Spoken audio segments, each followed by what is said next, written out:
ब्रह्मचर्य का सच्चा अर्थ क्या है? दो सन्यासी बरसात के मौसम में एक आश्रम से दूसरे आश्रम की ओर जा रहे थे। बीच में नदी और जंगल पड़ता था। दोनों सन्यासी पैदल यात्रा कर रहे थे। एक सन्यासी 25 वर्ष का था और दूसरा सन्यासी 65 वर्ष का। छोटे सन्यासी बड़े सन्यासी की बड़ी सेवा करते थे। आश्रम में नए सन्यासी सदैव अपने बड़े सन्यासियों के प्रति आदर एवं सेवा का भाव रखते थे। बड़े सन्यासी आगे आगे चल रहे थे, छोटे सन्यासी उनके ठीक पीछे चल रहे थे। कुछ देर चलने के उपरांत जब उन्हें एक नदी पार करनी थी, नदी के पास एक सुंदर सी युवा स्त्री खड़ी थी। उस स्त्री ने बड़े सन्यासी जी से निवेदन किया। स्त्री ने कहा, मुझे तैरना नहीं आता है और ये नदी पार करनी है। बड़े सन्यासी ने स्त्री की ओर अपना चेहरा घुमाया। स्त्री ने पुनः कहा, मेरी सहायता कीजिए, मुझे नदी पार करवा दें। बड़े सन्यासी जी रुके और सोचने लगे, क्या मुझे ऐसा करना चाहिए? मानवता के रूप से तो ये सही है, परंतु मेरा इतने वर्षों का ब्रह्मचर्य है, कहीं स्त्री के स्पर्श से वह नष्ट ना हो जाए। मेरे इतने सालों की तपस्या है, मैं यूं ही किसी की मदद करने के लिए उसे नष्ट नहीं कर सकता। ये सब विचार करके बड़े सन्यासी जी ने हाथ जोड़कर उस महिला को मदद करने से मना कर दिया। बड़े सन्यासी जी नदी की ओर मुड़कर नदी पार करने के लिए नदी में उतर पड़े। जब नदी पार करके बड़े सन्यासी दूसरे छोर पर पहुँचे, तब उन्होंने पीछे मुड़कर छोटे सन्यासी को देखना चाहा कि आखिर छोटे सन्यासी जी अभी कहाँ तक पहुँचे हैं। यह क्या, वह देखकर अचंभित रह गए। छोटे सन्यासी उस महिला को नदी पार करवाने में मदद कर रहे थे। छोटे सन्यासी ने उन महिला को अपनी पीठ पर चढ़ाकर रखा था और पानी में तैर रहे थे। ये सब देखकर बड़े सन्यासी हैरान भी थे और उन्हें क्रोध भी आ रहा था। बड़े सन्यासी समझ नहीं पा रहे थे कि वह इस बात से ज़्यादा दुखी हैं या ज़्यादा क्रोधित हैं। वे सोच रहे थे, आखिर कोई इतना मूर्ख कैसे हो सकता है कि अपने इतने सालों के संन्यास को और तपस्या को भंग कर दे, वो भी एक स्त्री के लिए। या फिर अभी इस छोटे सन्यासी की तपस्या में कमी थी, या वो अभी पूर्ण रूप से ब्रह्मचारी बन ही नहीं पाया था।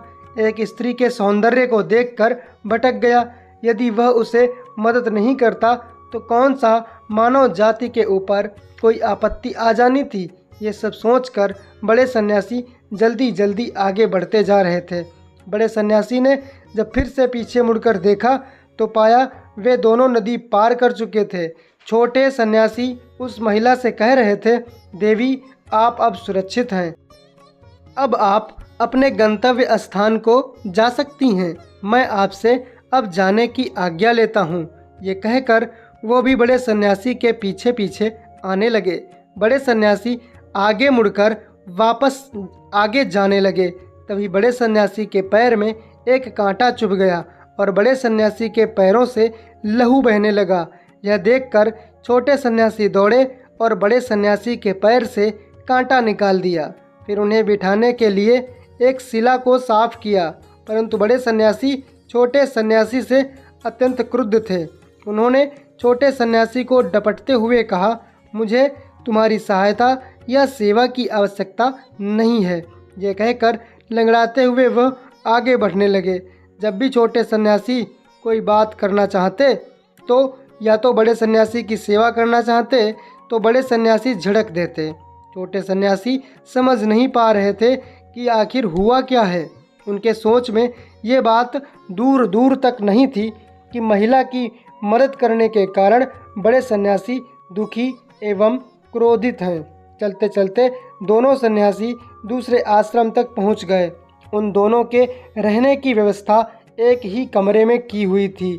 दूसरे आश्रम के सन्यासियों ने इन दोनों का स्वागत किया। जब आश्रम के बाकी लोग कमरे से चले गए, तब बड़े सन्यासी ने क्रोध में बोला, ये तुम्हें सन्यासी समझ रहे हैं, पर इन्हें क्या मालूम है कि तुम सन्यासी हो ही नहीं, भोगी हो तुम में सन्यासी और ब्रह्मचारी के कोई लक्षण नहीं है। छोटे सन्यासी कुछ समझ नहीं पाए। तब उन्होंने हाथ जोड़कर कहा, मुझसे क्या अपराध हुआ है जिसके कारण आप मुझसे इतना क्रोधित हैं? आप ऐसा क्यों कह रहे हैं कि मुझ में सन्यासी ब्रह्मचारी के कोई लक्षण नहीं है? ये सब सुनकर बड़े सन्यासी कहने लगे, जैसे तुम्हें पता ही नहीं कि तुमने क्या किया है। उस महिला ने मुझे भी तो मदद मांगी थी, पर मैंने अपने ब्रह्मचर्य को, अपने सन्यास को ताक पर रख कर उसकी मदद नहीं की। तुमने एक क्षण सोचना भी ये आवश्यक नहीं समझा कि क्या उचित है और क्या अनुचित है। उसके सौंदर्य के आगे अपनी तपस्या, अपने सन्यास एवं ब्रह्मचर्य को एक बार भी याद नहीं कर पाए। सबका त्याग कर उस महिला के हाथ को पकड़कर नदी पार करने लगे। ऐसे अमर्यादित कृत्य करने के बाद तुम मुझसे पूछ रहे हो कि मैंने ऐसा क्या किया है? माथे पर जब रूप का आकर्षण चढ़ता है तब कुछ और नहीं दिखता। तब हाथ जोड़कर छोटे सन्यासी ने मुस्कुराते हुए कहा, आप सही कह रहे हैं। जब रूप का आकर्षण माथे पर चढ़ता है तब कुछ और नहीं दिखता।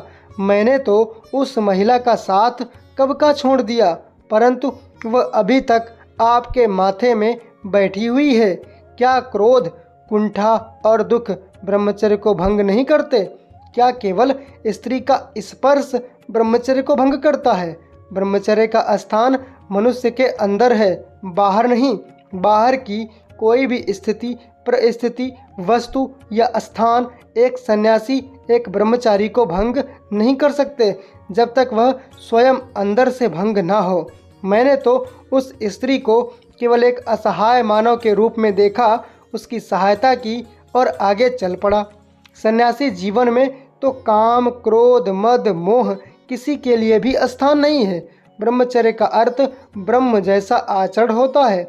सन्यासी का अर्थ हर प्रकार के बंधन से मुक्ति होता है। ये सब सुनकर बड़े सन्यासी हाथ जोड़कर छोटे सन्यासी से कहने लगे, मुझे क्षमा कर दीजिए सन्यासी जी। आप आयु में मुझसे छोटे हैं, परंतु ज्ञान में मुझसे बहुत ही बड़े हैं। मुझसे अपराध हुआ है। तब छोटे सन्यासी ने कहा, आपने सीख ले ली, ये पर्याप्त है। बाकी अब आप मुझे आपकी सेवा करने दें, यही मेरा धर्म कहता है। और दोनों मुस्कुराने लगे। दोस्तों, इस कहानी से हमें यह सीख मिलती है कि मनुष्य बाहर की बुराइयों से तभी आकर्षित हो सकता है जब उसके अंदर में उन बुराइयों के लिए स्थान हो। यदि मनुष्य अपने आप को अंदर से निर्मल कर ले तो वह बाहर की बुराइयां उसे दूषित नहीं कर सकती हैं।